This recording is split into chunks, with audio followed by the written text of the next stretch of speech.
Hello दोस्तों, इस video में हम जानने वाले हैं कि अगर आप ओबीसी कैटेगरी से बिलोंग करते हैं उस केस में आपको कौन सा सर्टिफिकेट बनवाना चाहिए, नॉन क्रीमी लेयर या फिर क्रीमी लेयर, जिससे कि आपको 27% का जो रिजर्वेशन है, 27% का जो आरक्षण है उसका फायदा मिल सके, आपका मेडिकल कॉलेज में जाने का सपना पूरा हो सके, आपका गवर्नमेंट जॉब में आपको 27% का आरक्षण मिल सके, छूट मिल सके, ये सारी चीजें आप फायदा उठा सके।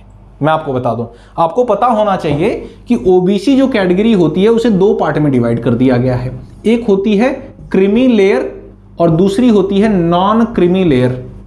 ये एक्चुअल में है क्या, उसके बारे में जरा जान लीजिए आप। क्रीमी लेयर वो ओबीसी की कैटेगरी है जिसमें एक पर्सन जिसकी सालाना इनकम जो है वो 8 लाख रुपए से ज्यादा है या 8 लाख रुपए है। यानी कि अगर आप उस फैमिली से बिलोंग करते हैं ओबीसी की जिसमें आपके घर वालों के पास एक साल में 8 लाख रुपए या उससे ज्यादा आते हैं तो आप किस कैटेगरी में कंसिडर किए जाएंगे, क्रीमी लेयर। लेकिन आपकी पूरी फैमिली की इनकम जो है 8 लाख रुपए से कम है ना, 8 लाख रुपए से कम है पूरे साल में, उस केस में आप कंसिडर किए जाएंगे नॉन क्रीमी लेयर।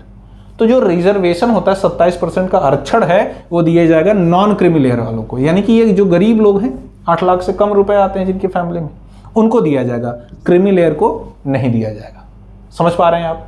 लेकिन कुछ कंडीशन ये है, मैं बताऊं आपको, मेडिकल कॉलेज में कुछ कंडीशन ये है कि अगर आप नॉन क्रीमी लेयर से बिलोंग करते हैं फिर भी अगर एक डॉक्यूमेंट्स आपके पास नहीं हुआ तो आपको नहीं मिलेगा आरक्षण। वो क्या है, चीजें मैं क्लियर कर दूं। पहली चीज ये है कि आपका स्टेट की लिस्ट में नाम होना चाहिए अगर आप एनसीएल नॉन क्रीमी लेयर से बिलोंग करते हैं। साथ ही साथ आपका सेंट्रल की लिस्ट में भी नाम होना चाहिए। अगर आपका स्टेट की लिस्ट में नाम है नॉन क्रीमी लेयर में बट सेंट्रल की लिस्ट में नहीं है, उस केस में आपको जनरल कंसिडर किया जाएगा, आपको रिजर्वेशन नहीं दिया जाएगा। तो ज्यादा बेटर क्या है कि जब आप ओबीसी नॉन क्रीमी लेयर का सर्टिफिकेट बनवाएं तो इस चीज को चेक कर लें कि आपका नाम स्टेट के साथ साथ सेंट्रल की भी लिस्ट में होना चाहिए, जिससे आपको सारी छूटें मिल सके, सारा रिजर्वेशन मिल सके। क्लियर है? बनेगा कैसे, आपकी लोकेलिटी, आपके तहसील पर आपको जाना है, सर मिल लीजिए किसी एडवोकेट वगैरह से, या फिर आप खुद भी पता करेंगे तो सारी प्रोसेस हो जाती है। ज़्यादा से ज़्यादा 1 महीने या 20 दिन लगेगा। अगर ज़्यादा थोड़ा प्रोसेस करेंगे तो खुद से करेंगे, एजेंट वगैरह के हाथ में दे दिया तो फिर ज़्यादा टाइम लग जाएगा, ज़्यादा पैसे भी लग जाएंगे। क्लियर है? खुद से बनवाइए। आई होप सो सारी चीज़ें आपको समझ में आई होंगी। फिर भी कोई डाउट रहेगा कमेंट सेक्शन में लिखिए, मैं आपको रिप्लाई ज़रूर करूँगा। इसी तरह की इन्फॉर्मेटिव वीडियो पाने के लिए सबसे पहले सब्सक्राइब करें हमारे चैनल को।